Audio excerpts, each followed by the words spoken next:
नमस्कार, स्वागत है हमारे यूपी समाचार में। चलिए देखते हैं यूपी के फटाफट ताज़ा खबरों को। आप न्यूज़ को यूपी के किस क्षेत्र से देख रहे हैं, हमें कमेंट में अवश्य बताएं। साथ ही खबरों का अपडेट पाने के लिए हमारे चैनल को सब्सक्राइब जरूर करें, साथ ही बेल आइकन को प्रेस करें। तो चलिए बढ़ते हैं ताज़ा समाचार की। बिहार की तरह यूपी में भी होगी शराबबंदी, जानिए सुबह सपा की महापंचायत में कैसे कैसे उठे मुद्दे। मऊ में सुहेलदेव भारतीय समाज पार्टी के 19वीं स्थापना दिवस के अवसर पर ओपी राजभर ने भाजपा पर जमकर निशाना साधा। सुबह सपा की महापंचायत के दौरान यहां मौजूदा महिलाओं ने कई मुद्दों को उठाया। सबसे पहला मुद्दा था शराबबंदी का। इस पर राजभर ने लोगों से शराबबंदी को लेकर लोगों की राय भी जानी। अपने भाषणों के दौरान विवादित टिप्पणी करके पहले भी कई बार चर्चा में आ चुके सुहेलदेव भारतीय समाज पार्टी सुबह सपा के अध्यक्ष ओम प्रकाश राजभर शराब को लेकर कुछ अलग ही बोल गए। बंगाल में खेला होबे के बाद यूपी में खदेड़ा होबे, अखिलेश यादव के साथ रैली में बोले राजभर। सुहेलदेव भारतीय समाज पार्टी सुबह सपा के अध्यक्ष ओम प्रकाश राजभर ने अपनी पार्टी के 19वीं स्थापना दिवस के अवसर पर सपा के राष्ट्रीय अध्यक्ष अखिलेश यादव को अपने मंच पर बुलाकर आगामी विधानसभा चुनाव में छोटे बड़े दलों के गठबंधन को मंच मुहैया कराने की कोशिश की है। ओम प्रकाश राजभर ने कहा कि वह भावी सीएम को आमने सामने से लेकर आए हैं। उन्होंने कहा कि वह समाजवादी पार्टी के साथ मिलकर विधानसभा चुनाव लड़ेंगे। अखिलेश यादव ने साथ रैली में ओपी राजभर ने कहा कि बंगाल में खेला होवे हुआ था तो यूपी में खदेड़ा होवे। राजभर ने कहा कि 2022 में अखिलेश यादव मुख्यमंत्री बनेंगे। दरोगा की वर्दी, कार पर बत्ती और दो वायरलेस सेट, पुलिस ने दौड़ाकर पकड़ा तो खुल गई पोल। फर्जी दरोगा बनकर धोखाधड़ी और ठगी करने वाले एक नटवर लाल को हरैया थाना व एसओजी की संयुक्त टीम ने गिरफ्तार किया है। पुलिस की वर्दी पहनने के साथ कार पर लाल नीली बत्ती इस शख्स ने लगा रखी थी। गाड़ी के अंदर 2 वायरलेस सेट के साथ बीएसएफ का एक फर्जी परिचय पत्र भी बरामद हुआ है। पुलिस टीम पर घेराबंदी के दौरान गाड़ी चढ़ाकर भागने की कोशिश भी की, लेकिन कार समेत उसे दबोच लिया गया। हरैया थाना पर धरपकड़ की जानकारी देते हुए सीओ हरैया शेषमणि उपाध्याय ने बताया कि कार पर नीली लाल बत्ती लगाकर पुलिस की वर्दी पहनकर चलने वाले इस सातिर की जानकारी बुधवार को पुलिस के हाथ लगी। भूमाफिया की संपत्तियों की रजिस्ट्री पर लगेगी रोक, नक्शा पास करने वालों पर भी होगी कार्रवाई। भूमाफिया की संपत्ति की रजिस्ट्री रोकी जाएगी। इनकी ओर से बेचे जा रहे भवनों और भूखंडों का दाखिल खारिज भी नहीं हो पाएगा। लखनऊ विकास प्राधिकरण के इस दिशा में काम शुरू कर दिया है। प्राधिकरण सचिव पवन कुमार गंगवार ने जिला अधिकारी को पत्र लिखकर रजिस्ट्री का तथा दाखिल खारिज पर तत्काल रोक लगाने को कहा है। राजधानी में कई भूमाफिया अवैध तरीके से टाउनशिप विकसित कर रहे हैं। यह लोगों को गुमराह कर मकान प्लॉट बेच रहे हैं। इन पर सख्ती के लिए ही प्राधिकरण भूमाफिया पर दोहरी कार्रवाई करने का कार्य किया जा रहा है। जिन भूमाफिया तथा प्रॉपर्टी डीलरों ने यूपी रेरा में पंजीकरण नहीं मुख्तार अंसारी पर एक और कार्रवाई। योगी सरकार ने 3 करोड़ का शॉपिंग कॉम्प्लेक्स किया कुर्क। बांद्रा जेल में बंदी बाहुबली विधायक मुख्तार अंसारी की मुश्किलें कम होने का नाम नहीं ले रही।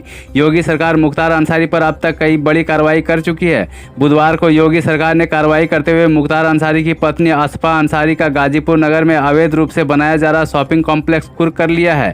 जिला प्रशासन के सूत्रों ने बुधवार को बताया कि जिलाधिकारी मंगला प्रसाद सिंह ने आदेश दिया था कि अधिकारियों से संबंधित निर्माणाधीन शॉपिंग कॉम्प्लेक्स को गैंगवार एक्ट के तहत कुर्क कर लिया जाए। यूपी में शुरू हुई अफसरों और इंजीनियरों की जांच, कितनी है संपत्ति जांचने में जुटी खुफिया एजेंसी। कई इंजीनियरों तथा अफसरों की संपत्तियां खंगाली जा रही है। विजिलेंस तथा सतर्कता अधिष्ठान की टीम महत्वपूर्ण पदों पर कार्यरत रहे अफसरों तथा इंजीनियरों की संपत्तियों का ब्यौरा जुटा रही है। इन अधिकारियों इंजीनियरों पर भ्रष्टाचार पर संपत्ति कमाने का आरोप है। इसके साथ साथ इनके परिवारजनों की संपत्तियों की तलाश भी की जा रही है। एलडीए तथा नगर निगम के इन अफसरों तथा इंजीनियरों की संपत्ति का ब्यौरा मांगा गया है। बड़े भाई की मार्कशीट लगाकर हासिल कर रही थी सिपाही की नौकरी, गिरफ्तार। अपने बड़े भाई के शैक्षणिक प्रमाण पत्र लगाकर पुलिस विभाग में सिपाही बनकर नौकरी करने के आरोपी को पुलिस ने गिरफ्तार कर लिया है। बलिया के रहने वाले आरोपी रोहित कुमार ने अपने सगे भाई राहुल कुमार के हाई स्कूल व इंटर के अंक पत्र का प्रयोग कर 2019 में पुलिस विभाग में कांस्टेबल पद पर भर्ती हासिल कर ली थी। प्रशिक्षण पूरा करने के बाद उसकी पहली तैनाती बस्ती के जिला के हरैया थाने में हुई थी। सीओ रुधौली धनंजय सिंह कुशवाहा के अनुसार पहचान को छिपाते हुए उनसे नौकरी हासिल की। भाई राहुल का अंक पत्र लगाकर वह उसी के नाम से आरक्षी के पद पर भर्ती हो गया था। उतने की तो एक महीने में हमारे बिरादर दारू पी जाते हैं। ये क्या बोल गए ओपी राजभर।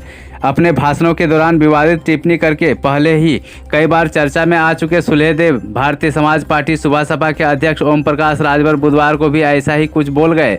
पार्टी द्वारा अपने 19वें स्थापना दिवस पर यहां आयोजित महापंचायत में सत्तारूढ़ भाजपा की आलोचना के दौरान राजभर ने प्रदेश के खजाने का जिक्र करते हुए कहा, जितना भारतीय जनता पार्टी 2 महीने में खर्चा करती है उतना 1 महीने में हमारे बिरादर खाली दारू पी जाते हैं। हालांकि अगले ही पल राजभर ने लोगों से पूछा कि शराब बंद होनी चाहिए कि नहीं। उन्होंने कहा, कितने लोग चाहते हैं कि दारू बंद हो जाए? दोनों हाथ उठाकर बताइए कि दारू बंद करना चाहते हैं या नहीं।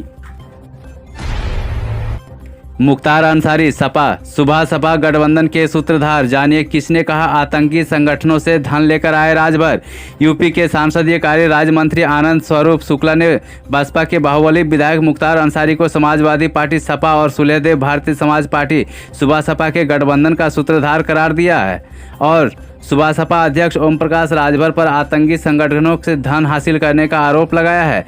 शुक्ला ने बुधवार को यहां संवाददाताओं से बातचीत में सपा को सुबह सपा के गठबंधन पर निशाना साधा। उन्होंने कहा कि मुख्तार अंसारी ही इन दोनों दलों के गठबंधन के सूत्रधार हैं। अमेठी के बाद सोनिया के गढ़ पर बीजेपी की नज़र। चुनाव से पहले रायबरेली पहुंची केंद्रीय मंत्री स्मृति ईरानी।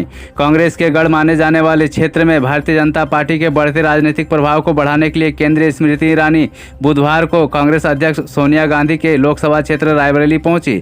जुलाई में रायबरेली की जिला विकास समन्वय और निगरानी समिति दिशा के अध्यक्ष के रूप में सोनिया गांधी की जगह लेने वाली स्मृति दोपहर में गाँव पहुंची और कई सरकारी योजनाओं के शुभारंभ की घोषणा करने के लिए एक सार्वजनिक समारोह में भाग लेने से पहले एक स्थानीय स्कूल की छात्राओं के साथ समय बिताया।